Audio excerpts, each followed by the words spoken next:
When we think of garment fabrics, I'm guessing most of us don't immediately think of bed sheets, but they may offer the best value option out there. This full bed sheet is a soft jersey stretch material. I was able to make this set a size 8 for the top and a size 10 for the bottom using about 3.5 yards. I still had material left over. So I'd say that this bed sheet ended up being about $4 a yard for this most comfortable loungewear. In today's video, I've used a stretch corduroy for the cowl neck top and a double-brushed poly for the joggers. These make excellent separates. The top I can certainly wear out and about on the daily, and these joggers are another lounging winner. For each material I've sewn, I've used this honeycomb stitch. It provided excellent stretch and secure seams. Let's sew this versatile pattern duo together. Here we go. Place your front and back bodice pieces right sides together and pin the shoulder and side seams. Sew both shoulder seams and both side seams with a 5/8 inch seam allowance. I'm going to be pressing my seams toward the back of the garment.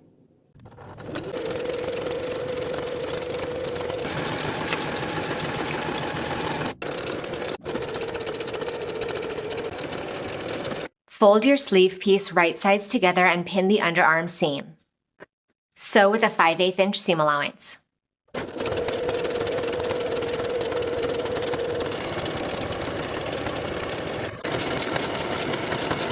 Fold your cuff piece in half vertically and pin the side seam. Sew at 5/8 of an inch. Now fold your cuff piece in half, this time wrong sides together. Place the cuff in the bottom of the sleeve right sides together, aligning the notches, which are the quarter points. Sew the cuff in place with a 5/8 inch seam allowance. Repeat this process to create and attach the cuff to both sleeves.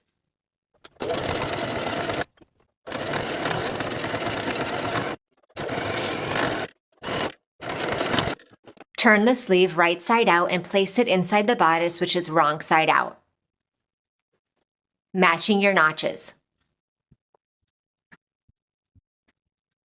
Sew in place, easing the sleeve into the armhole with a 5/8 inch seam allowance. Repeat for both sleeves.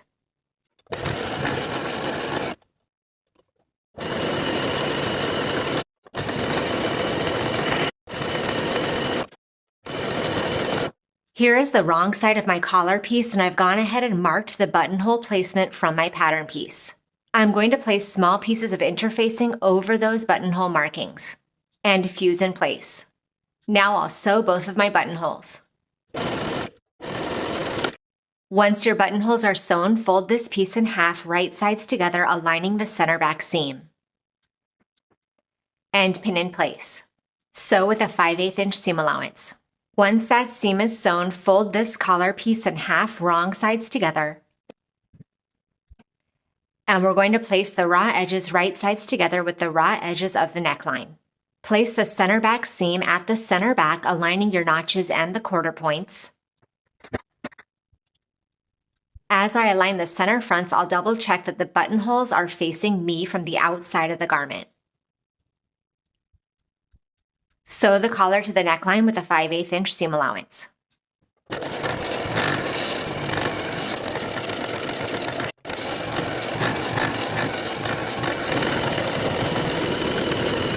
Now the collar is attached, and I've gone ahead and pinned in place the outer folded edges. To form the casing for the drawstring, I'm going to sew with about a 1/2 inch seam allowance all along the outer folded edge, just using a regular straight stitch.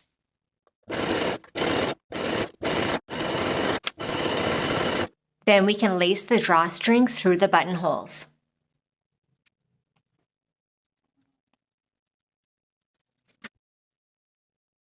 Place your waistband pieces right sides together and pin the side seams.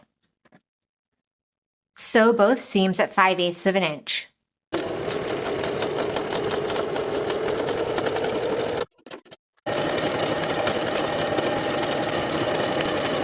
Fold your waistband in half wrong sides together.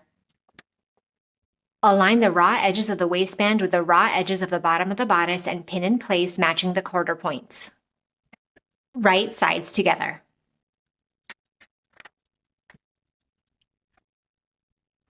Sew the waistband in place with a 5/8 inch seam allowance. And now the cowl neck top is complete. Now to create the bottoms, place one front piece and one back piece right sides together. Align the inseam and pin in place.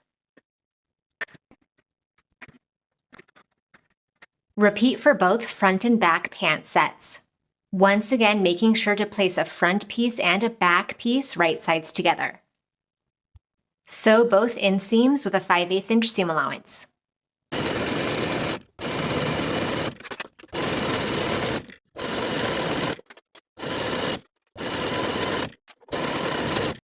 Place your front and back pant sets right sides together along the crotch seam and pin in place. Sew from the front across the seam all the way to the back with a 5/8 inch seam allowance.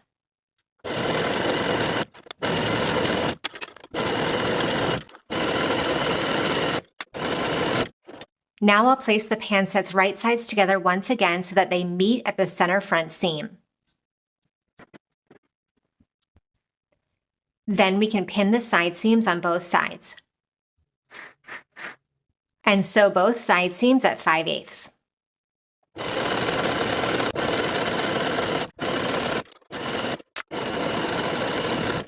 Fold your waistband in half right sides together and align the center back seam. I'm choosing to add elastic to my waistband, so I'm going to leave an opening in the lower third of this seam. Sewing about a third of the way down, backstitching to secure, leaving a small opening, then sewing a small section at the very bottom of the seam.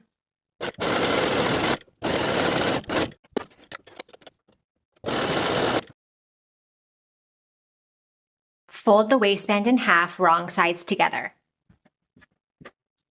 Place the raw edge of the waistband right sides together with the top raw edge of the pant. Make sure that the opening in your stitches is facing you. I'm going to start my pinning at the center back. Then I'll continue pinning at my quarter points. Sew the waistband in place all the way around with a 5/8 inch seam allowance.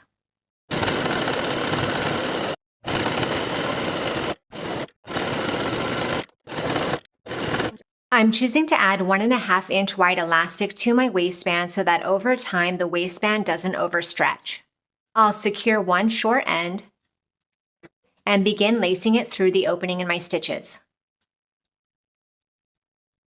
Note that the length of my elastic is the exact same length as the waistband itself.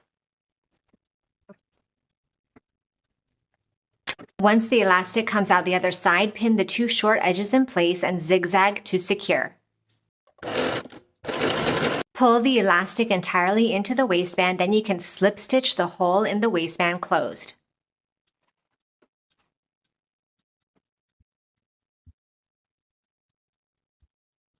We're going to form the cuffs for the bottom of the pants in the same way as we did for the bottoms of the sleeves. Folding our cuff pieces in half lengthwise and sewing those short edges at 5/8 of an inch. And fold the cuff pieces in half, wrong sides together. Align the raw edges of each of your cuffs with the raw edges at the bottom of the pant, placing the seam of the cuff on the inseam of the pant. Align that seam, the notches, and the quarter points and pin all the way around. Sew your cuffs in place at 5/8 of an inch.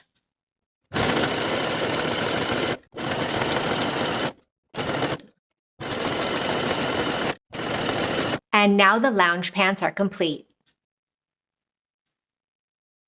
Thank you for watching this sew along. Make sure you subscribe to the channel so you don't miss future sewing tutorials, and I'll see you in the next video.